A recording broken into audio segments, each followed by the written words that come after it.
Good morning everybody. आप सभी को मोस्ट वेलकम है हमारे यूट्यूब चैनल पे। तो दोस्तों, हम फिज़िक्स क्लास स्टार्ट करने जा रहे हैं, जिसमें कि हम लोग 11-12 के सारे टॉपिक को कवर करेंगे और साथ ही साथ कंप्यूटर कम इंजीनियरिंग मेडिकल को भी हम टारगेट करेंगे। मेरा पर्पस ये नहीं रहेगा कि हम केवल बोर्ड को ही तैयारी कराएंगे। बोर्ड को साथ साथ मेरा मेन पर्पस रहेगा, मेन टारगेट रहेगा कम्पिटिटिव एग्ज़ाम पे।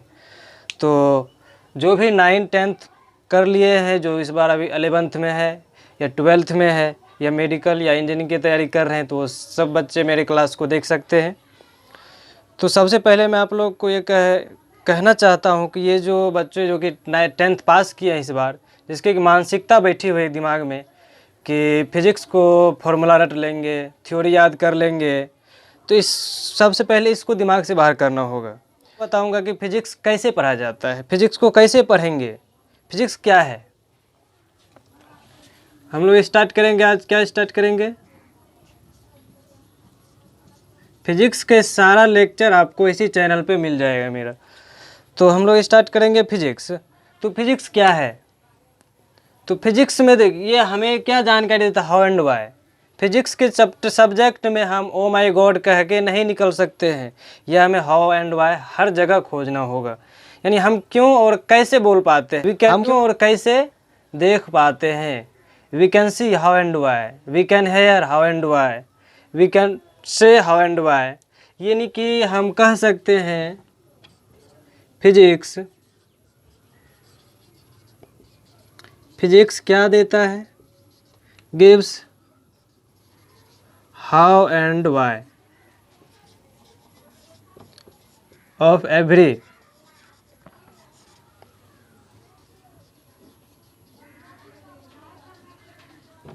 फेनोमेना। यानी ये प्रत्येक घटना का हाउ, क्यों और कैसे की जानकारी देता है फिजिक्स।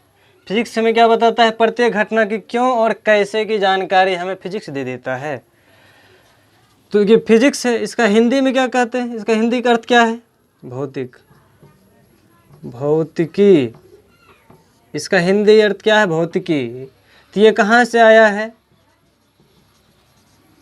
संस्कृत वेदों से लिया गया है। ये शब्द कहाँ से लिया गया है? संस्कृत वेदों से लिया गया है। तो इसका मतलब है कि ये एक संस्कृत शब्द है। संस्कृत वेद से लिया गया है तो ये संस्कृत शब्द है। तो इसका अर्थ क्या है? हिंदी में इसको क्या बोलेंगे? तो फिजिक्स, भौतिकी, इसका हिंदी में क्या बोलते हैं? इसको हिंदी में बोलते हैं प्राकृतिक। इसका हिंदी क्या होता है? प्राकृतिक। अच्छा, भौतिकी तो संस्कृत वेदों से लिया गया है, ठीक है। फिजिक्स कहाँ से आया है? ये फिजिक्स वर्ड है, दो वर्ड है ना, फिजिक्स उसको भौतिकी। तो फिजिक्स संस्कृत शब्द से लिया गया है। ये फिजिक्स कहाँ से आया है? तो फिजिक्स फ्यूसिस से आया है। कहाँ से आया है? फ्यूसिस। ये शब्द कहाँ से लिया गया है? तो ये क्या है हमारा? ग्रीक वर्ड है। ये ग्रीक से लिया गया है। ये क्या है? ग्रीक वर्ड है। इसका अर्थ क्या होता है? तो इसका अर्थ होता है भी नेचर ही होता है। इसका अर्थ क्या होता है? नेचर होता है। यानी नेचर के बारे में जानकारी इकट्ठा करना ही क्या कहलाएगा? हमारा फिजिक्स कहलाएगा। फिजिक्स, अब देखो फिजिक्स का हम डिफाइन कैसे किए हैं कि फिजिक्स हमें क्या जानकारी देता है? How and why every phenomena. या ऐसे भी नेचर से भी डिफाइन कर सकते हैं कि फिजिक्स क्या देता है? गिव्स अस, हमें क्या देता है? Basic rule. बेसिक रूल्स किसका? किसका रूल देता है? नेचर का। Physics gives basic rule of nature, या प्रकृति का बेसिक नियम को बताता है। कौन बताता है? तो फिजिक्स बताता है। फिजिक्स क्या है? अभी तक तो वही पढ़ रहे। फिजिक्स क्या है? फिजिक्स क्या है? हाउ एंड वाई की जानकारी देता है। We can see how and why, we can say how and why, we can hear how and why. क्या देगा जान? कौन बताएगा ये सब? फिजिक्स बताएगा। फिजिक्स गिव्स क्या बता रहा है, ये हमें बेसिक रूल्स को बता रहा है। किसका बता रहा है, तो नेचर का। Physics is study of, physics is the study of nature and it's law. यदि आप हिंदी लिखना चाहें तो हम बोल देते हैं physics gives how and why of every phenomenon. प्रत्येक घटना को फिजिक्स क्या देता है, फिजिक्स प्रत्येक घटना को क्यों और कैसे की जानकारी देता है। पहला की हिंदी क्या हो जाएगा, फिजिक्स प्रत्येक घटना की क्यों और कैसे की जानकारी देता है। दूसरा क्या है, फिजिक्स हमें प्राकृतिक की बेसिक नियम, प्राकृतिक की बेसिक रूल्स को बताता है, बेसिक नियम को बताएगा।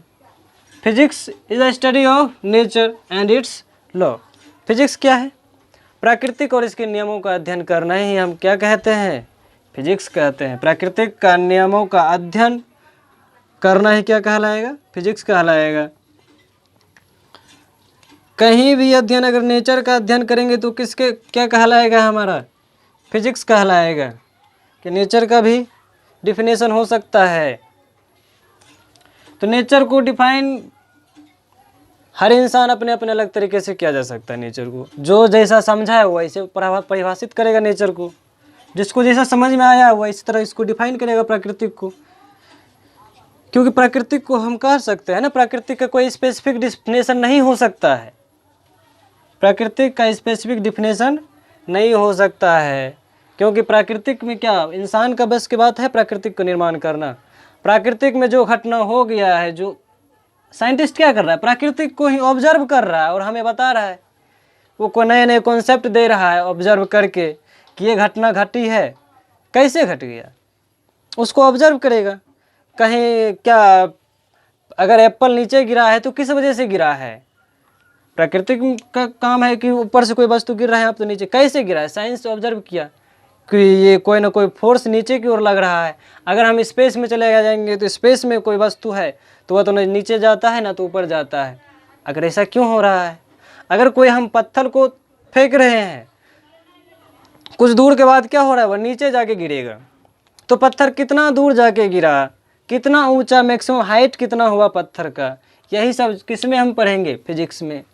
तो फिजिक्स बहुत ही इंटरेस्टिंग सब्जेक्ट है। तो नेचर देखो, नेचर को हम कोई स्पेसिफिक डिफिनेशन नहीं दे सकते हैं, परंतु फिर भी एक साइंटिस्ट की बात को मान लेते हैं। एक साइंटिस्ट है doctor Richard Phillips, doctor Richard Phillips. आप लोग चेस गेम के बारे में सुने होंगे, बहुत ही कॉम्प्लेक्स गेम है चेस गेम। तो रिचर्ड फिलिप्स ने बताया कि हमारा जो प्राकृतिक है ये क्या है, बहुत बड़ा चेस गेम है। और हम जो दर्शक देख रहा है वो दर्शक क्या है, एक साइंटिस्ट है, वो ऑब्जर्व कर रहा है कि वो चेस गेम कैसे खेला जा रहा है और वो चेस गेम किसके द्वारा खेला जा रहा है। तो वो चेस गेम हम मान के चलते हैं कि प्राकृतिक के द्वारा ही खेला जा रहा है। इसका मतलब प्राकृतिक क्या है, बहुत बड़ा चेस गेम है और वो किसके द्वारा खेला जा रहा है, तो प्राकृतिक के द्वारा ही खेला जा रहा है। और उसको जो ऑब्जर्व करने वाला है वो क्या है, साइंटिस्ट है। वो जैसा ऑब्जर्व कर रहा है वैसा हमें लॉ दे रहा है, नियम को दे रहा है, जिसको हम बेसिक लॉ कहते हैं। वो बेसिक नियम को हमें बताते जा रहा है। तो साइंटिस्ट है एक डॉक्टर रिचर्ड फिलिप्स, ये बता रहा है द नेचर अराउंड अस, हमारे चारों ओर जो प्राकृतिक है कैसा है, कैसा है, बिग चेस गेम के, बिग चेस गेम के समान है। और किसके द्वारा खेला जा रहा है, तो प्लेड बाय नेचर, प्रकृति के द्वारा ही खेला जा रहा है। और इसे ऑब्जर्व करने वाला कौन है, तो साइंटिस्ट है, हमारे साइंटिस्ट सब है। न्यूटन हो गया हो रहा है, या आइंस्टीन हो जाए, या रिचर्ड फिलिप्स हो जाए, या फैराडे हो जाए, जो भी साइंटिस्ट है सब क्या कर रहा है, अपने अपने ज़माने में वो जैसा नेचर को ऑब्जर्व किया है वैसा हम लोग को एक कॉन्सेप्ट दे दिया गया है कि अर्थ चारों ओर घूम रही है। किसके चारों ओर? सन के चारों ओर। किस प्रकार से घूम रही है? वो जैसे ऑब्जर्व किया है हमें वैसा लॉ दे दिया गया है। तो फिजिक्स एक इंटरेस्टिंग सब्जेक्ट है, इसको इंटरेस्ट लेते हुए पढ़ेंगे। ये सब कुछ बेसिक हो गया। बोर्ड पे तो लग रहा है कि केवल हम इंग्लिश ही लिखते हैं। जी, बोर्ड पे हो सकता है हम केवल इंग्लिश ही लिखें, जहाँ जहाँ ज़रूरत पड़े तो हम हिंदी भी लिखते चलेंगे, और हिंदी को हम हमेशा बोलते जाएंगे। जो बोर्ड पे लिखा है उसको हम हिंदी, उसका हम हिंदी बोल दिया करेंगे। इसे लास्ट में लिखा है, the nature around us is like a big chess game and played by nature. प्राकृतिक, जो हमारे चारों ओर के जो प्राकृतिक है, इसका हिंदी क्या लिखेंगे? हमारे चारों ओर के प्राकृतिक एक बहुत बड़े चेस गेम के समान है और प्राकृतिक के द्वारा खेला जा रहा है, यही कहेंगे। तो अगर लिखना है तो आप वीडियो को पॉज करके लिख सकते हैं।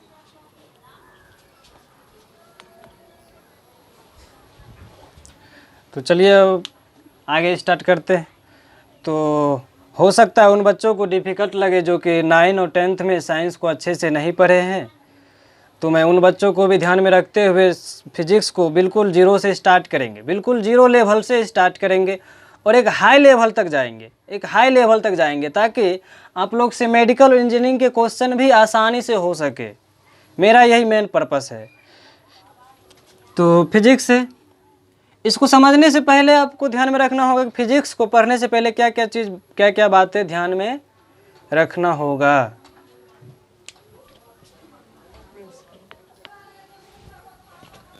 तो चलिए, फिजिक्स को पढ़ने से पहले हम कुछ बेसिक बातों पर ध्यान देते हैं।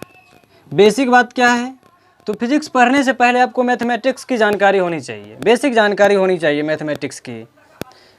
अब मैथ की क्या ज़रूरत है जी? फिजिक्स में जैसे हम, ये फिजिक्स और मैथ में क्या रिलेशन है? हम मैथ क्यों पढ़ेंगे फिजिक्स पढ़ने से पहले? तो मैथ और फिजिक्स में ये रिलेशन है, जिस प्रकार हम अपने आइडिया को या हम अपने किसी भी चीज़ को दूसरे को बताने के लिए कोई ना कोई भाषा का उपयोग करेंगे। हो सकता है सामने वाले केवल इंग्लिश ही जान रहा है, तो हमें उसको अपनी व्यक्तित्व, अपनी आइडिया को बताने के लिए उसे इंग्लिश का शब्द का उपयोग करना होगा, हमें इंग्लिश भाषा का उपयोग करना होगा, ताकि वो सामने वाला समझ जाए। या ऐसा हो सकता है अगर इंग्लिश वाले पर्सन को मेरी बातों को समझना होगा तो उसे हिंदी सीखना होगा, हो सकता है सभी। तो फिजिक्स को हमें समझने के लिए पहले मैथ को सीखना होगा। फिजिक्स के हर एक कॉन्सेप्ट, हर एक फॉर्मूला किससे ड्राइव होगा? तो मैथमेटिक्स से ड्राइव होगा। यानी बिना मैथ के हम फिजिक्स के किसी भी कॉन्सेप्ट को, किसी भी फॉर्मूला को नहीं समझ सकते हैं, नहीं एक्सप्लेन कर सकते हैं। तो फिजिक्स पढ़ने से पहले आपको मैथमेटिक्स हम कह सकते हैं। तो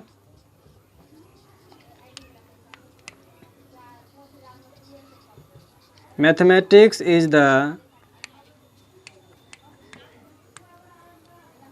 a language of physics. Mathematics क्या है? मैथमेटिक्स क्या है? फिजिक्स का भाषा है। किसी भी आइडिया, किसी भी कॉन्सेप्ट को समझने के लिए हम उस भाषा को सीखना होगा, इस भाषा को सीखना होगा, यानी मैथमेटिक्स को सीखना होगा। अब मैथमेटिक्स में क्या चीज़ सीखना होगा? तो पूरे मैथ की हमको ज़रूरत नहीं है, पूरे मैथ की हमें ज़रूरत नहीं है। पहला नंबर हमें क्या पढ़ना होगा? Basic algebra. दूसरा क्या पढ़ेंगे? दूसरा पढ़ लेंगे हम सब बेसिक, ज़्यादा एडवांस में जाने की ज़रूरत नहीं है मैथ में। फिजिक्स समझने के लिए केवल बेसिक अलजेब्रा चाहिए और बेसिक ट्रिग्नोमेट्री। बेसिक ट्रिग्नोमेट्री चाहिए। तीसरा क्या चाहिए? मोस्ट इम्पोर्टेंट है कैलकुलस। कैलकुलस ये तो 10th लेवल तक का उपयोग हो सकता है, थोड़ा बहुत 12th का भी ले लेगा पोर्शन। कैलकुलस तो केवल 12th का ही पोर्शन है, तो इसको सीखना बहुत ज़रूरी है। कैलकुलस में आपको differential plus integral calculus. Differential calculus दो प्रकार के होता है, डिफरेंशियल कैलकुलस इंटीग्रल कैलकुलस, दोनों को पढ़ना होगा, दोनों को बेसिक यानी दोनों की जानकारी रखना होगा। अलजेब्रा हो गया, ट्रिग्नोमेट्री हो गया और कैलकुलस हो गया। हो सकता है हम अलजेब्रा और ट्रिग्नोमेट्री और कैलकुलस तीनों पे अलग अलग एक वीडियो बना देंगे, सेपरेट कर देंगे।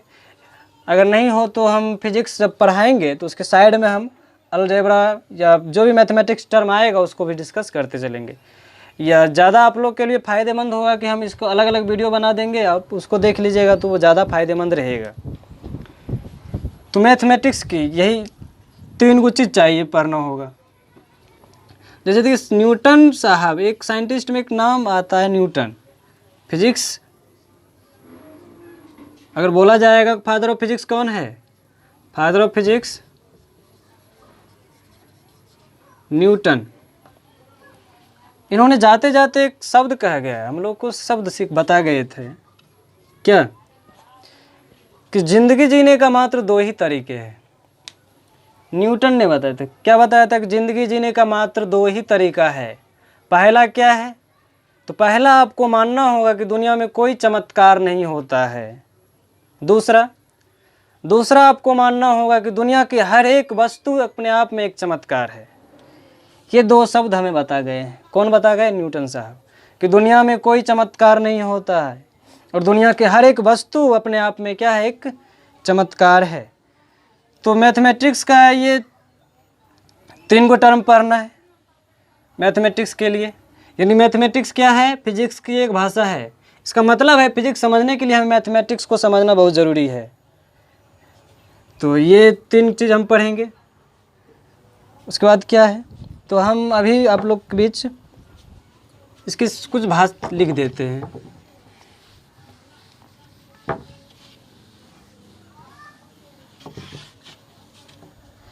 सिलेबस पे भी डिस्कस कर लेते हैं। तो मैथमेटिक्स का विस्तार, भौतिक का विस्तार पढ़ लेते हैं।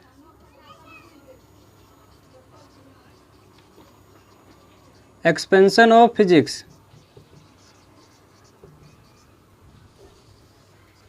अब हम हिंदी लिखते चलेंगे। भौतिकी का विस्तार। आप लोग हिंदी इंग्लिश दोनों लिखते चलिएगा। भौतिकी का विस्तार यह कितने भागों में बांटा गया है समझने के लिए? यह 2 भागों में बांटा गया है। कितने भागों में बांटा गया है?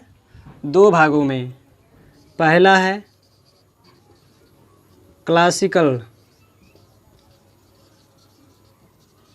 क्लासिकल फिजिक्स, दूसरा है मॉडर्न फिजिक्स। मॉडर्न फिजिक्स और क्लासिकल फिजिक्स। क्लासिकल फिजिक्स किसको कहते हैं और मॉडर्न फिजिक्स किसको कहते हैं? यानी हम क्लासिकल फिजिक्स में क्या सब पढ़ेंगे और मॉडर्न फिजिक्स में क्या सब पढ़ेंगे।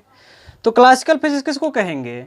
All aspects are given before the rise of quantum physics. Quantum physics के राइज से पहले, क्वांटम फिजिक्स के आने से पहले जितने भी फिजिक्स की अवधारणाएं दी गई है वो सब हम किस में पढ़ेंगे? क्लासिकल फिजिक्स में पढ़ेंगे। यानी क्लासिकल फिजिक्स में न्यूटन साहब के जितने भी कॉन्सेप्ट है सब किस में पढ़ेंगे? हम क्लासिकल फिजिक्स में ही पढ़ेंगे। तो मॉडर्न फिजिक्स यह हमारा कब आया है? कि 20वीं शताब्दी में आया है। 20वीं शताब्दी, यानी इसमें हम किसके बारे में पढ़ेंगे? तो आइंस्टीन का जितने भी कॉन्सेप्ट दिए गए हैं सब इसमें पढ़ेंगे। यानी मॉडर्न फिजिक्स में किसका दबदबा है? तो आइंस्टीन की, इधर न्यूटन। ठीक है, दोनों का, लेकिन दोनों का क्या करते हैं सिलेबस, इसमें क्या पढ़ेंगे लिखने की ज़रूरत नहीं है कि इसका परिभाषा किसको क्या कहते हैं, इसको क्या कहता है। इसे समझ लेना है कि अगर क्वांटम फिजिक्स से आने से पहले जितने भी फिजिक्स की अवधारणाएं दी गई है वो हम क्लासिकल फिजिक्स में उसका अध्ययन करेंगे, और जो 20वीं शताब्दी में जो आइंस्टीन के जो हमें जो भी इक्वेशन दिए हैं, जो भी कॉन्सेप्ट दिए, वो किस में पढ़ेंगे? Modern physics. यानी कॉन्सेप्ट यानी क्वांटम फिजिक्स जो हो जाएगा हम किस में पढ़ेंगे? मॉडर्न फिजिक्स में पढ़ेंगे। इसका अगर यदि आपको इसका हिंदी लिखना है तो हिंदी लिख लीजिए। हिंदी क्या लिखेंगे?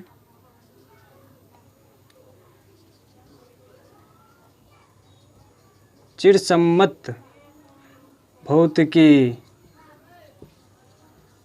इसको हिंदी लिखने से अच्छा है कि आप इंग्लिश वर्ड में ही ध्यान रखें। इंग्लिश में ही रखे दिया, क्लासिकल फिजिक्स और मॉडर्न फिजिक्स। ठीक, क्लासिकल फिजिक्स में देखो पहला क्या पढ़ेंगे हम, मैकेनिक्स, इसको हिंदी में यांत्रिकी कहते हैं। दूसरा क्या पढ़ेंगे, तो दूसरा हम पढ़ लेंगे इलेक्ट्रोमैग्नेटिज्म, या पहले थर्मोडायनेमिक है, थर्मोडायनामिक्स, हिंदी तो ऊष्मागतिकी। तीसरा क्या पढ़ेंगे, इलेक्ट्रोमैग्नेटिज्म, विद्युत चुंबक, विद्युत चुंबक। चौथा क्या पढ़ेंगे, तरंग, वेव, इसमें हम मैकेनिकल वेव और साउंड वेव दोनों पढ़ लेंगे। ठीक है। पांचवा क्या पढ़ेंगे, तो ऑप्टिक्स, प्रकाशिकी। ये 5 गो चीज़ आ जाएगा, ये 5 गो कॉन्सेप्ट, ये ब्रांच किस में आ जाएगा, क्लासिकल फिजिक्स में। और मॉडर्न फिजिक्स में पहला क्या पढ़ेंगे, तो जी कॉन्सेप्ट। अगर हम इसमें उसका अध्ययन करेंगे जो क्वांटम फिजिक्स से पहले आ चुका है, क्लासिकल फिजिक्स उसका अध्ययन करेंगे। इसका मतलब है कि क्वांटम फिजिक्स का अध्ययन हम तब किस में करेंगे, तो मॉडर्न फिजिक्स में। क्वांटम फिजिक्स, इसका हिंदी भी वही है, क्वांटम भौतिकी, क्वांटम भौतिकी। दूसरा क्या पढ़ेंगे, रिलेटिविटी, रिलेटिविटी, आपेक्षिकता। तीसरा क्या पढ़ेंगे, एटॉमिक फिजिक्स, एटॉमिक फिजिक्स, परमाणु भौतिकी। और पांचवा चौथा क्या पढ़ लेंगे, न्यूक्लियर फिजिक्स, नाभिकीय भौतिकी, नाभिकीय भौतिकी या न्यूक्लियर फिजिक्स। यानी क्लासिकल फिजिक्स में ये 5 को चैप्टर पढ़ना होगा, चैप्टर बोले या ब्रांच बोले। मॉडर्न फिजिक्स में ये 5 को ब्रांच पढ़ना होगा, ये मॉडर्न फिजिक्स में आ जाए। 5 को नहीं, ये 4 क्यों है, यानी 5 को इधर 4 को इधर, 9 को ब्रांच है। यानी ये टोटल कितने साल का कोर्स है, 2 इयर्स कोर्स, 2 साल की कोर्स है आपकी। यही 2 साल में आपको इतना फिजिक्स पढ़ना होगा। लग रहा होगा बहुत कम है, फिर भी यही काफ़ी है। पूरे फिजिक्स आ गया है, लग रहा है कि मतलब पूरे फिजिक्स आ गया है, जितना भी फिजिक्स है ना, टोटल फिजिक्स आ गया है इसमें। अब इसमें 11th में क्या पढ़ेंगे, 12th में क्या पढ़ेंगे, हम 2 साल को बता दिए। 1 साल तो 11th है, 1 साल 12th है। 11th में आप इसको पढ़िएगा, 11th में आप इसको पढ़िएगा, 11th में आप किसको पढ़िएगा, ये वेव हो गया, तरंग हो गया। 3 गो क्लासिकल फिजिक्स से और 1 इसमें आ जाएगा। बाकी ज़्यादा तो मॉडर्न फिजिक्स हम 12th में ही पढ़ते हैं। एक रिलेटिविटी है जो कि हम 11th में ही पढ़ लेते हैं इसको। तो यानी मैकेनिक्स, तो 12th में इधर क्या रह गया है, 12th में इधर से मात्र 2 गो रहा है, 2 गो बचा है। क्या क्या बचा है, क्या क्या है, तो इलेक्ट्रोमैग्नेटिज्म और ऑप्टिक्स। इलेक्ट्रोमैग्नेटिज्म और ऑप्टिक्स ये 12th में पढ़ेंगे इधर से क्लासिकल फिजिक्स में। और मॉडर्न फिजिक्स में क्या पढ़ेंगे, quantum physics, atomic physics, nuclear physics. ये 3 चीज़ इधर से और 2 चीज़ ये है। यानी ये 5 गो ब्रांच पढ़ेंगे हम 12th में, और बाकी 1 2 3 4 ब्रांच पढ़ेंगे 11th में। तो यह पूरे फिजिक्स का सिलेबस है, इसको अब नोट करना है तो नोट कर लीजिए।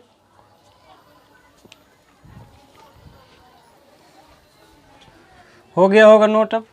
तो हम आज सिलेबस हो गया, बाकी फिजिक्स का बेसिक डिफिनेशन जो कि मतलब फिजिक्स क्या है ये सब हम पढ़ लिए हैं। तो अगले क्लास से जो है हम चैप्टर को स्टार्ट करेंगे। पहला कहाँ से शुरुआत करेंगे हम? फिजिक्स, यानी पहले हम 11th के सारे पोर्शन को ख़त्म कर लेंगे, उसके बाद 12th को पढ़ेंगे। लेकिन 11th में हम सबसे पहले फिजिक्स को पढ़ेंगे। इससे भी पहले कुछ फंडामेंटल टर्म्स हैं फिजिक्स के, वो जानकारी ले लेंगे। अब अगले क्लास में ये सब सारा स्टार्ट कर देंगे, हम सिलेबस को स्टार्ट कर देंगे। तब तक के लिए ठीक है। अगर अच्छा लगे तो आप हमारे चैनल को सब्सक्राइब कर ले, ताकि जितने भी नए नए वीडियो डेली डालते जाएंगे तो आप तक पहुंचते रहे।